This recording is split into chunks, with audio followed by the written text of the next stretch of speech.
Stop recording. Button.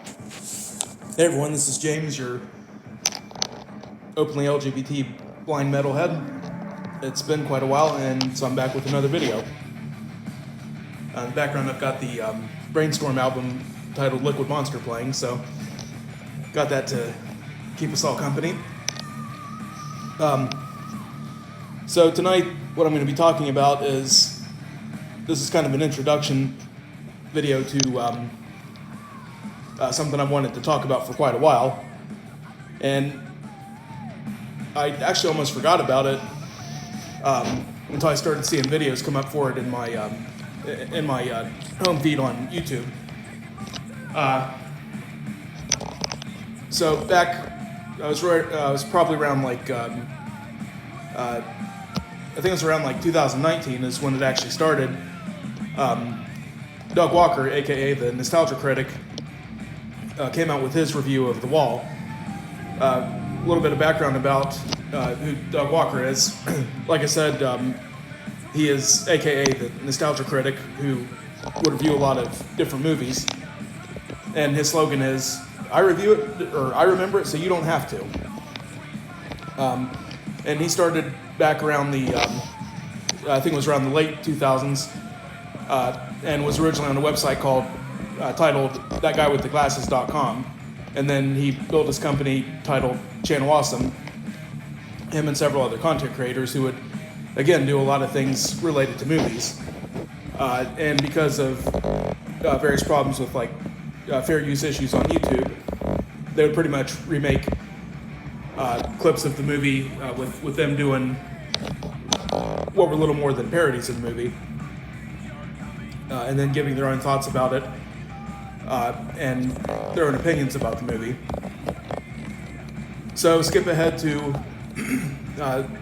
around 2019, Doug Walker made his review of the movie The Wall, which was the movie adaptation of the conceptual album by of the same name by the progressive rock group Pink Floyd. Pink Floyd's album The Wall was released in 1979 and basically tells the story of the titular character Pink, who's a rock star who gets disillusioned with the whole rock scene, the crowds, and various other things. So he seeks to build a psychological wall up against everybody and everything. And it's a pretty well done album. When I started collecting CDs, I started with The Wall, and I should rephrase that. Like when I started relying heavily more on listening to CDs rather than tapes, back around age 11, I started with The Wall when my family got it for me one time. The album, not the movie, so I listened to it all the way through the first time, and it only got better from there. So it's always been a favorite of mine. I grew up with it, and it has a lot of things that I can relate to in the sense of isolation, and those are just want to wall yourself off from other people, or just wall yourself off in general. I'm surprised that Donald Trump never said that The Wall was his favorite album, which is a good thing he never did. Otherwise, I'm sure Roger Waters would have probably had a fucking heart attack. But of course, let's face it, Donald Trump's too stupid to fucking get anything multi-layered like that. But anyway, yeah. So The Wall has a lot of really relatable concepts. I mean, it also deals with the horrors of World War II, the horrors of fascism, the horrors of the British education system back in the 1950s.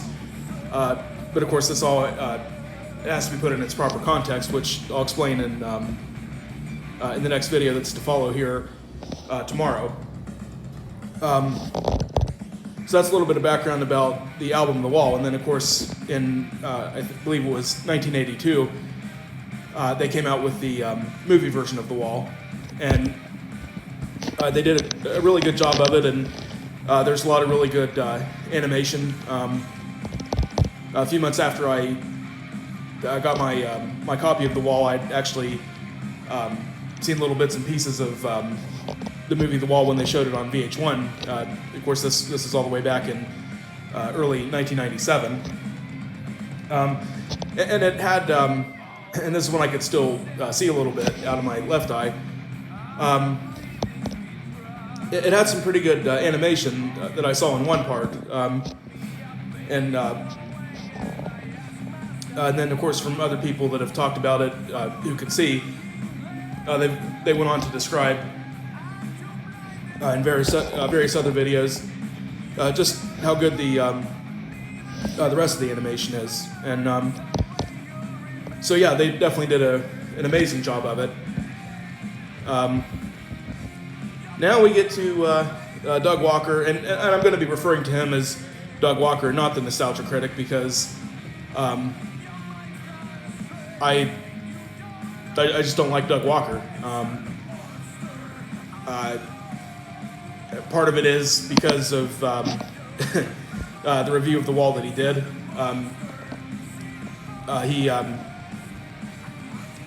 He said some very disrespectful things, and I want to be clear, this is not, ew, he disrespected my favorite album, and by extension favorite movie. Fuck him. I can't deal with the fact that he doesn't like it. That's not what this is about. Usually when I strenuously disagree with somebody on something that they claim to dislike, that I might like, it's far less because of them disliking it as opposed to my liking it, and it has far more to do with typically them taking something out of its proper context that and then wanting to continue to make it remain out of context when I'm trying to say, no, this part was in it because of such and such, and this goes beyond you disliking it. Now you're just basically outright misinterpreting shit. And that's what Doug Walker does a lot of the time in his review of the movie The Wall. And he says a lot of not only very problematic things, but he also says things that, well, just to quickly summarize his review of The Wall, the movie is basically, he says a lot of very ignorant things. He says a lot of very ageist things when it comes to the attitudes of children with school. He also says a lot of very ignorant things when it comes to mental health, and just a lot of very, in general, ahistorical things, as he rips out of context a lot of the World War II references that were made in the movie, and by extension the album itself. And he says a lot of very ableist things. In case you didn't already kind of pick up on that. So, in short, my video that's going to be coming tomorrow is going to be my reaction to Doug Walker's review of the movie The Wall. I've seen clips of it from other YouTubers who've done reaction videos to it, and many of them kind of talked about the really shitty things that Doug Walker would say when it comes to like the things that he takes out of context in terms of history, in terms of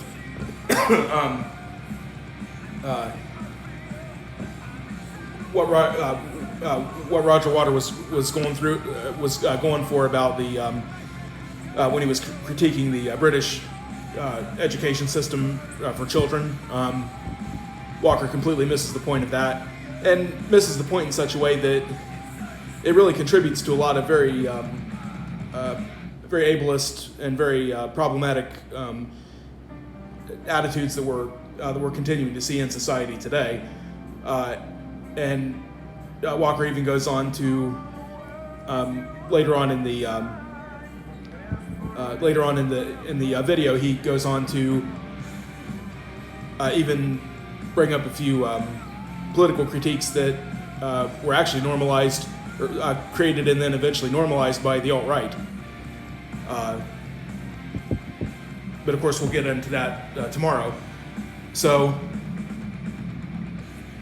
yeah, bottom line is his review of the Wall was completely not just crass and completely juvenile and ridiculous, but it was also it also contains him saying a lot of things that are very problematic, ableist, anti-mental health education, I guess you would call it. And then, of course, there's the parts of it I have to critique where Corey Taylor got himself involved in this. Yes, that Corey Taylor of Stone Sour and Slipknot. And then Corey Taylor's son, Griffin, I think his name is, or Griffith or something. I don't know. I'll have to look that up. But yeah, Corey Taylor and his son are both involved in this. And at the end of the thing, when Corey Taylor sings a song, for whatever reason, he sounds like he just literally woke up out of bed. And yes, I've heard his voice in different settings to where I can make that comparison. Corey Taylor has definitely sounded better, but for whatever reason, him and his son got mixed up in this whole thing with Doug Walker. I think the only reason would be actually 2 words, paycheck, which Corey Taylor's name is pretty big, so I don't know why the hell he thinks that he would be that desperate for money, but I'm not him. So tomorrow coming up will be my reaction and review of Doug Walker, aka the Nostalgia Critics, review of the movie The Wall, based on the album of the same name by Pink Floyd. So everybody keep an eye out for that. And if everybody liked this video, then like, comment, share, and subscribe. I can be found on Facebook under James Heady. That's James space Heady. And then I can be found on Twitter under Duran Grey Addict. That's all one word. DIRENGREYADDICT. And that's all for now.